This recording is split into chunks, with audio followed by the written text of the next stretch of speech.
We are going to go a little bit out of order right now. We're going to address House Bill 463, an act relating to the Kentucky Center of Cannabis Research and making an appropriation thereof. If Representative Moser would come to the table with her guests, please introduce yourselves for the record, and then you may proceed.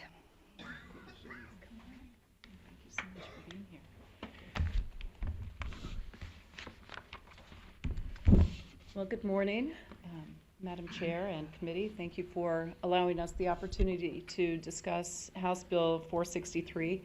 I do have some guests with me, and I will allow them to introduce themselves.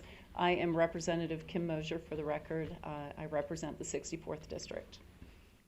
I'm Shayna Babylonis. I'm a researcher at the University of Kentucky College of Medicine and Center on Drug and Alcohol Research. And I'm Bart Harden. I'm the Director of Government Relations for the University of Kentucky. Madam Chair, we do have a committee sub. All this does is clarifies data, adds a member to the board, and it clarifies an offset for the state appropriation. Thank you. Motion on the sub. We have a motion by Representative Gibbons-Prunty and a second by Representative McCool. All in favor? Aye. All opposed? Committee sub is adopted. Thank you. Well, House Bill 463 simply establishes the Kentucky Center for Cannabis Research at the University of Kentucky, and it includes all other universities and colleges who are currently conducting cannabis research or who receive funds for research through this center. It's important that cannabis be researched for its effectiveness as a medication and that physicians understand how to dose and prescribe it. It is critical also that researchers and prescribers know what the indications are, what contraindications are, and most of all, that patients get what they think they're getting. And I really believe that this will be an opportunity for Kentucky to lead. The Kentucky Center for Cannabis Research will establish Kentucky as a leader in research.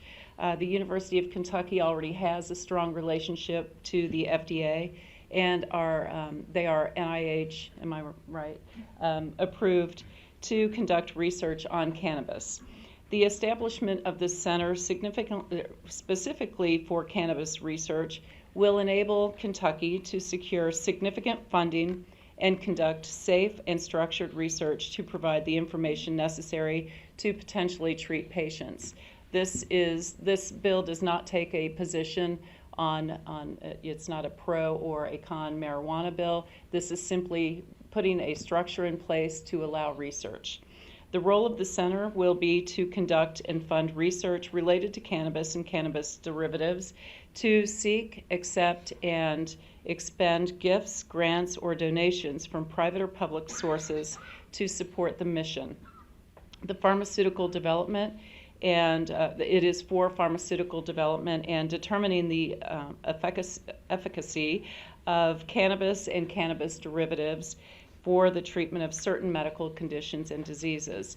It will also conduct and fund research on potential risk or side effects of the use of cannabis as a medication, and will review current and future literature, conduct clinical research, clinical studies, and clinical trials as approved by federal agencies. The center will award research funds to any nonprofit Kentucky-based research entity or any Kentucky institution of higher education or research association affiliated with such an institution. It will monitor patient outcomes in states with medicinal cannabis programs and monitor the health effects of other cannabis use. The university will develop and maintain the center in accordance with its administrative governance, and it establishes an internal advisory board made up of experts who oversee activities, research agenda, and the finances of the center. I can go through the members of the advisory board quickly, and these folks will all be appointed by the university president.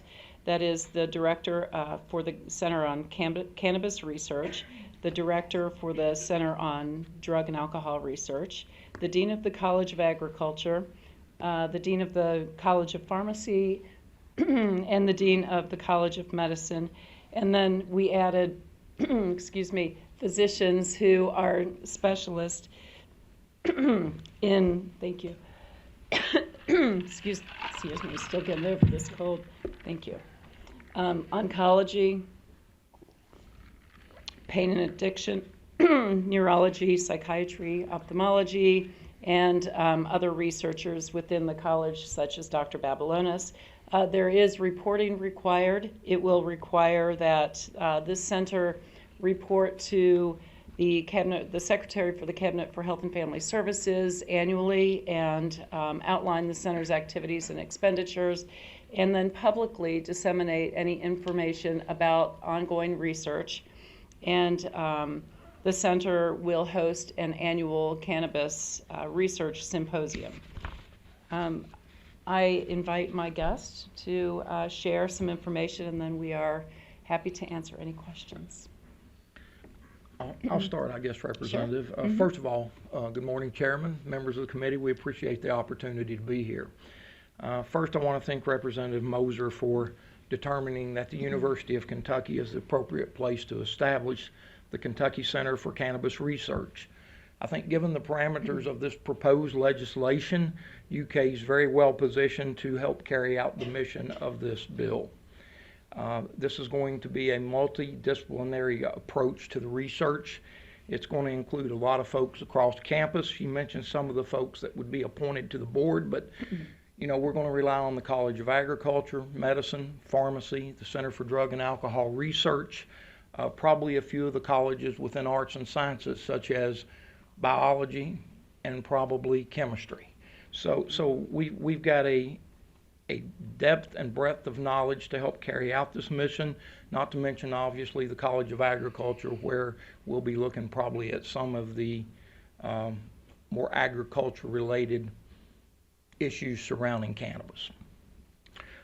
With that, I will let Dr. Babylonis say a couple words, and then we'll try to answer any questions you might have.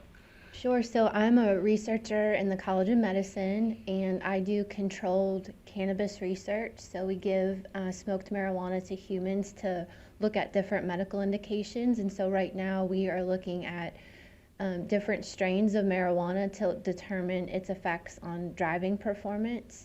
We have people driving a driving simulator for us, and we're comparing different doses and different strains of smoked marijuana to alcohol.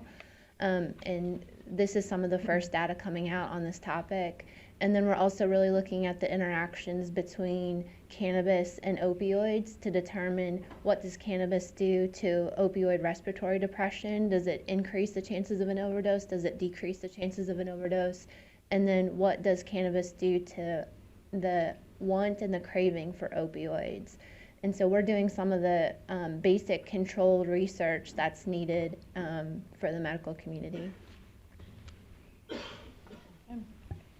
Thank you. I want to say I love the multidisciplinary approach. I think that is an excellent way to wrap our arms around this issue. And thank you for sharing such interesting data that you will be collecting as well. We do have a couple of questions. Representative Tipton. Thank you, Madam Chair. Thank you, Representative Moser, for bringing this. I think it's a great idea, but I do have a question on Section 2. My A&R hat is on right now. Okay. As I see this, we're looking at funds of up to $2 million in each of the next 2 fiscal years. As I understand that $2 million appropriation would be minus any other like federal grant or funds that came in.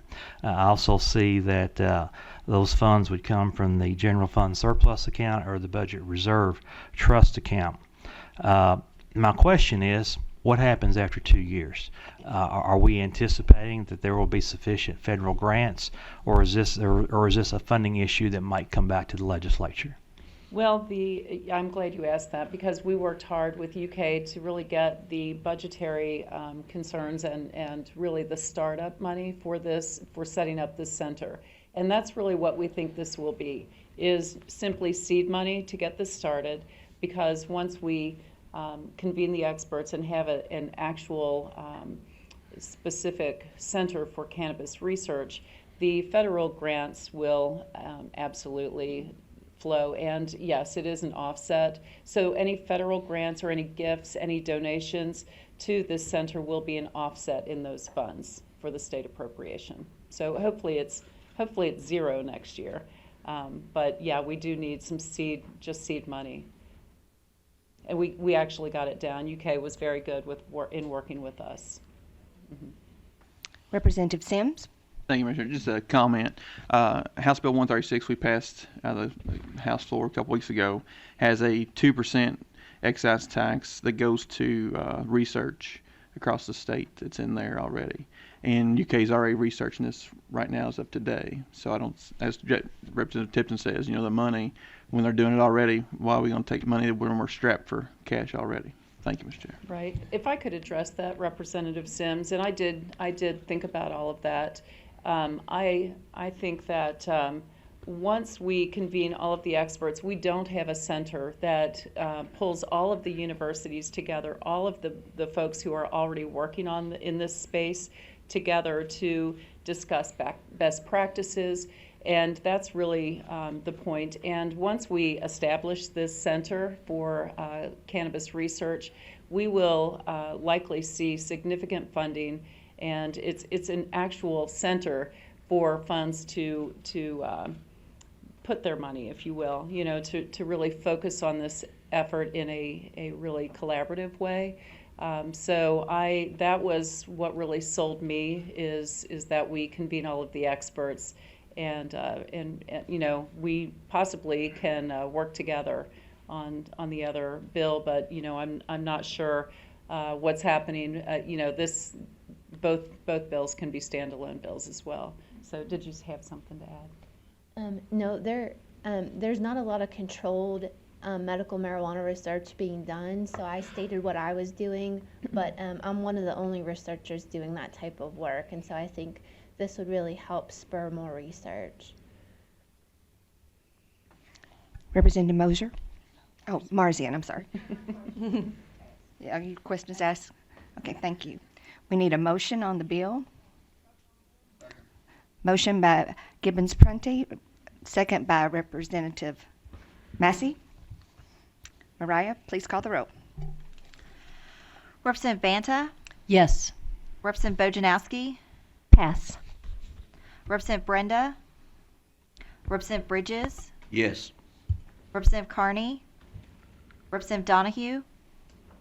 Representative Glenn? Representative Hart? Yes.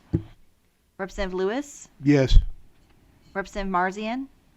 I'm going to pass right now and check out the financial piece. Thank you. Representative Massey? Yes. Representative McCool? Yes. Representative Meeks? Representative Miller? Representative Moser? Yes. Representative Gibbons-Prunty? Madam Chair, can I explain my vote? Yes. I just want to say thank you for this very common sense approach to what is needed, and I appreciate your efforts, and it's a resounding yes. Representative Riley? Yes. Representative Scott? Pass. Representative Sims? Representative Tipton? Yes. Representative Weber? Yes. Representative Wilner? Yes. Chair Huff? Yes. House Bill 463 passes with the expression of opinion that the same should pass with the committee sub attached thereto. Thank you very much. Thank you. Thank you very much.